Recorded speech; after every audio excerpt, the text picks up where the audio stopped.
Welcome to episode 145 of Rebirth Revolution. My name is Melissa Olson. Let's continue our discussion about the concepts of responsibility and resilience and how we might instill those in the children we raise. The narratives about children seem to fall into one of two categories. Either they are perfect or they are perfectly awful. The truth is that children are just people, just like the rest of us. They come here from different levels of spiritual awareness, so what they have already internalized varies from child to child.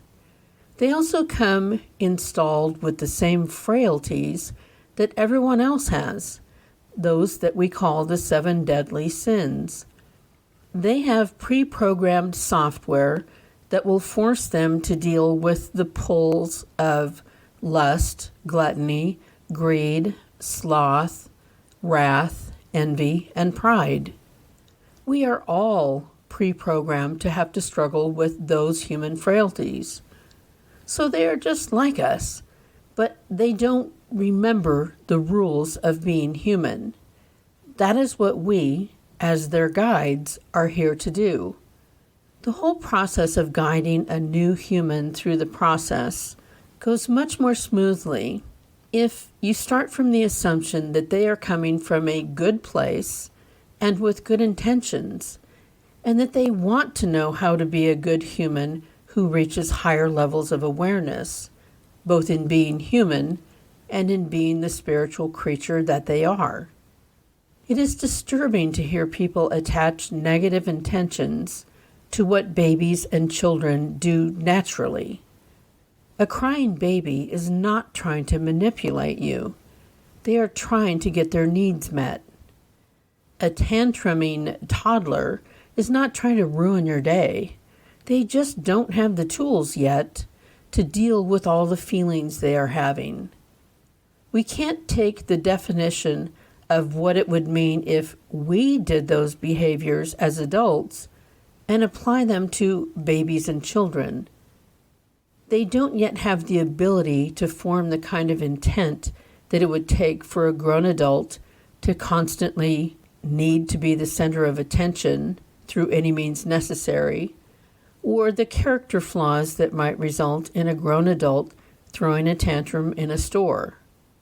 Those are very separate things.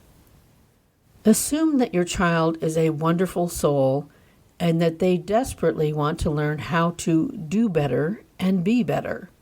And always remember that they chose you as their guide, which is a sacred pact. I also see two different camps formed around how to make a child resilient. One camp is devoted to running ahead of a child, sweeping every obstacle out of their way before they have a chance to confront it. The other camp is anti-coddling to the point that it includes yelling, physical punishment, and every other form of very tough love. As with most things, the extremes are never the answer.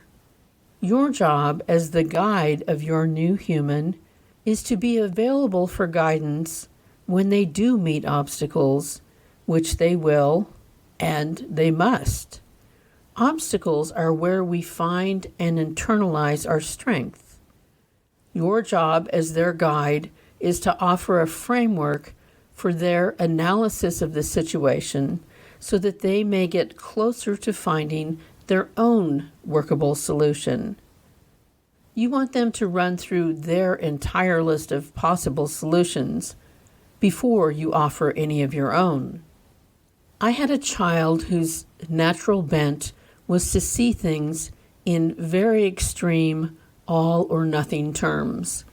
I would listen to all he had to say, never correcting any of it, and then without any judgment attached would offer that this was one way to see it, and maybe I could offer another. He was always open to hearing another way. I wouldn't then insist that he change his stance. I was just planting seeds. Think of it as your child having a basic decision tree in their brain. A decision tree is one of those tools that can be used to help you make decisions by sorting through all the what ifs and being led to what you may do next. They have all the boxes with variables of a situation and the arrows that lead you down one path of thinking versus another. Your job as their guide is to offer additional variable boxes that they might not know on their own. You can help clarify a situation, but the decision must belong to the child. They need to be connected to their own choices. Embedded in a decision tree are also the possible outcomes. There may be outcomes that they cannot yet anticipate, which you can, because you have been a human on this planet longer. Offering that input to them is constructive, but they must make their own choices, and they must deal with the outcomes, whether they were mapped out or not. In the full scope of your child's life, teaching them the ability to assess and break down a challenge is of much greater importance than teaching simple obedience. One of my least favorite things about the tough love extreme is that it normalizes abuse. It normalizes an inability to truly listen to one another and care what the other person thinks and feels. This heavy-handed approach will likely damage, if not destroy, the relationships that your child has in the future. If they think that when they get older, they can abuse the power they have over others, they will likely do so. Or if they are used to being bullied by a parent, they will choose a bully as a partner, which no parent wants to see happen. We want them to have healthy relationships in the future, and teaching them the tactic of bulldozing the person they are interacting with will cause so much unnecessary grief for all involved. Our children are here to live their own lives and to develop all the problem resolution skills that they will need in the future. We, as their guides, are here to add tools to their toolboxes. We are not here to solve their problems. We are here to help them solve their own problems for themselves, which is a lot easier if you have as many strategies as possible.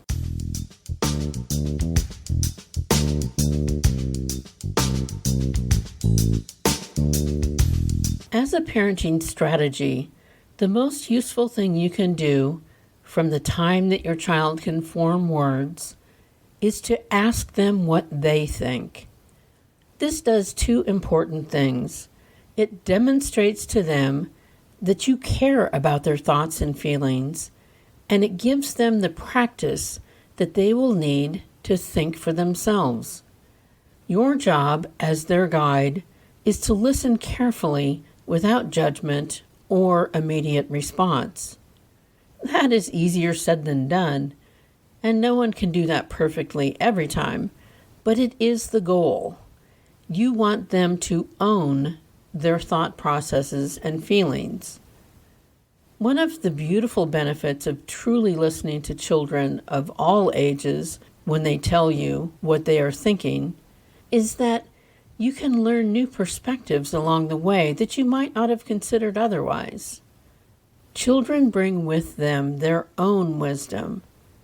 We are all made better when we let them share that instead of thinking that only people who are much older can be wise.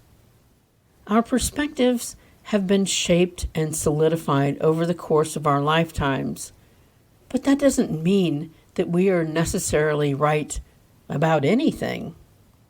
You only have to look at the awful choices that we have made and that our ancestors have made to realize that.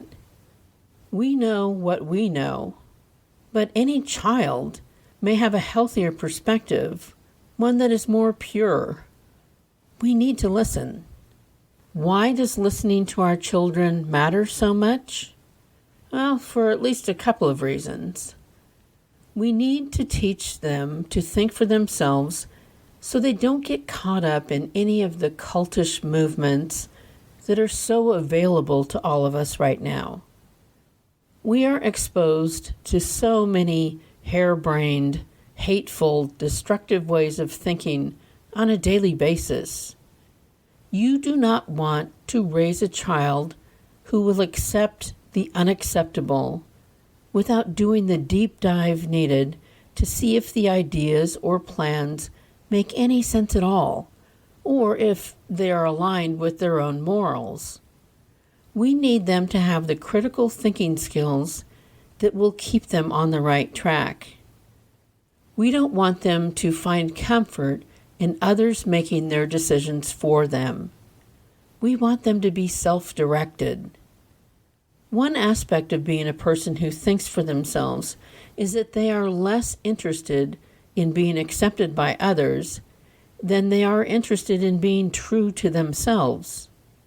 Another reason that connecting children to their own thought processes and choices matters is that there is nothing more empowering than facing a challenge and solving it.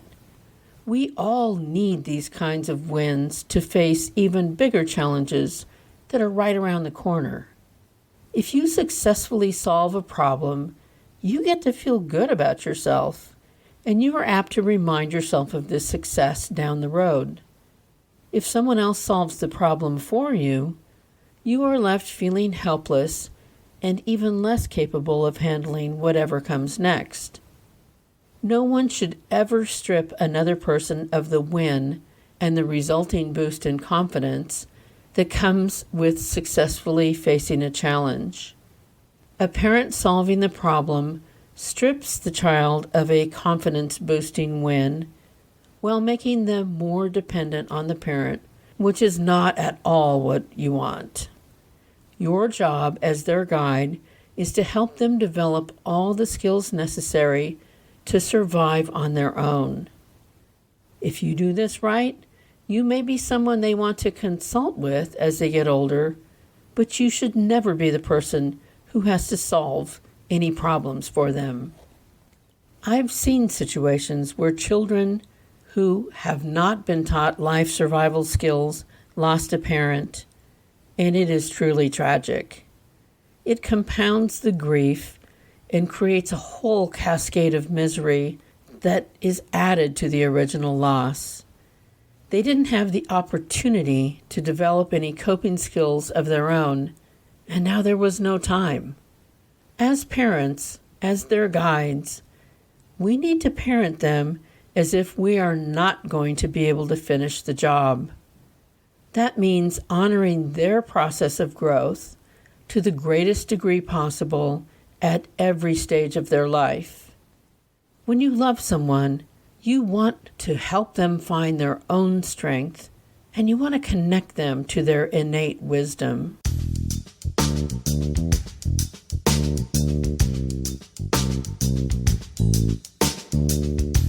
Thanks for returning for another week of Rebirth Revolution. I'm going to be taking next week off, but will return on August 18th. Rebirth Revolution can be found on all the podcast apps, the music apps, and full episodes play on our YouTube and Facebook pages. You can always find all episodes on rebirthrevolution.com. Until next week, enjoy what's left of your summer. Have all the fun you can have. Stick with your COVID precautions and join us again in a couple of weeks. Remember, you are loved exactly as much as every other person on the planet, not 1 ounce more or 1 ounce less. Stay strong and safe and sunny.